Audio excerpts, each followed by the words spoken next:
The fallout from last night's game against Tottenham Hotspur has been nothing short of incredible. Some of the reports I've read this morning are just comical, really comical, coming from the Southern press. Once again, failing to acknowledge Newcastle United and focusing more on the fact that Tottenham shouldn't have conceded that first goal because it shouldn't have been given. Joe Linton should have been sent off for a thug's performance and a thug's tackle on Kudus. It's unbelievable, guys, but let's dive in.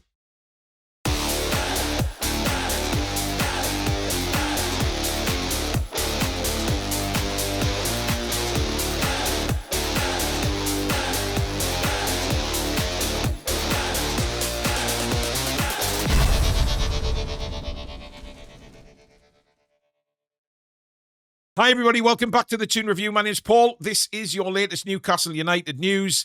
Thank you so much for watching. We'll start off on a little bit of a positive before we take on those morons from the media. Manager Eddie Howe has come out and has praised midfielder Joe Willock for his performance last night.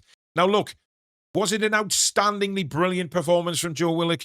No, it wasn't. But was it a good performance by Joe? Yes, it was. And look, that's coming from a guy who's been very, very critical of Joe Willock in previous months and obviously a year gone by. Really, he hasn't performed very well when he's been given the opportunity. He's looked lazy. He's looked out of it. He's looked tired, that he can't be bothered anymore. And I was all for selling Joe Willock in the summer. It didn't happen. And then he played a few games at the start of the season and it still didn't happen. And you're thinking, you know what? It's not going to happen for Joe Willock. However, last night, and Eddie quoted this saying that, that is what Joe Willock is capable of, a much stronger and better performance. And, he was at the heart of a lot of things in the midfield. He got an assist last night. He could have scored a goal as well. His header was awful, by the way. However, I'm not sure what he was trying to do. Caught between a rock and a hard place. Should he head it in? Should he head it back to Voltemada? From 4 yards out, for me, he should be heading that in the back of the net. However, he still put in a very good performance last night. And like I say, I've been one of the biggest critics of Joe Willock. It was a surprise to me. He was in the team last night. I thought, right, this has to be his final opportunity to do anything for Newcastle United. If he fails tonight, he's gone. He will not get another opportunity. But he did play well. And I still see a lot of Newcastle United fans this morning and last night after the game saying that Willock and Elanga were the two that didn't play very well. I don't understand that. I thought Elanga did much better second half than he did first. But Joe Willock, I thought he started the game very positively. He was chasing, he was harrying, he was closing down. And I thought he played really well. And, but the problem is with Joe Willock is consistency, isn't it? We haven't seen a consistent Joe Willock for a long time. There's no doubt for me he's lost a yard of pace as well. He was played through in the second half yesterday. Normally, as we saw against Southampton way back, when he goes in on goal like that, you can't catch him. But the defender got in front of him and made him turn back. That's probably because of the injuries with Joe Willock, and he can't be blamed for that. That just happens to footballers. But I thought in general his work rate was...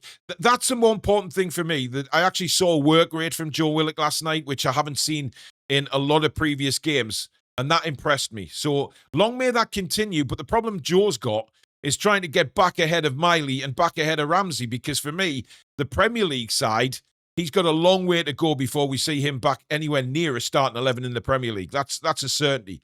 But all Joe Willock can do is go on the pitch and work and do as well as he did last night. And then we'll see. But let me know in the comments, did you think Joe Willock had a good game? I mean, we'll touch on the whole game more tonight in the actual match review at 7 o'clock.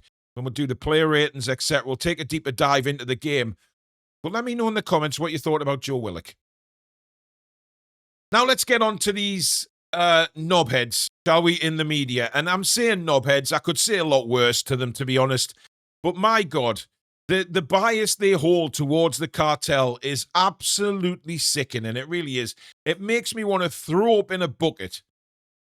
Now, look, I didn't see Sky after the game last night. I didn't see what they had to say live, but I did watch it later on. I went back in the house and I had a coffee and I sat down and I watched it and I thought, this is absolutely pathetic. It can't get any more pathetic than this. Talking about Shoegate. Jed Spence concedes the corner. He's then a yard away from the touchline. He decides that he's going to tie his shoelace. right?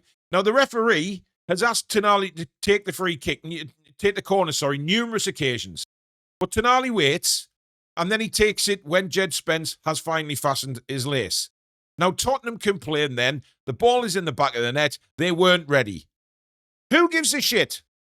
Why should we, as Newcastle United, turn around to Tottenham and say, oh, don't worry, guys. Go and tie your shoelace. We'll wait for you, but we'll also wait for you to get back into the penalty area and regroup your teammates. No problem at all. Why should we do that? And Fabian Schär was right after his interview last night. He said, where's the rule saying that we should wait for an opposition player to finish fastening his shoelace and then wait till they get themselves regrouped in the box? It's total tosh. And the fact that Sky spent so long last night after the game trying to justify why the goal should be disallowed is just case in point. There it is. There's your cartel bias.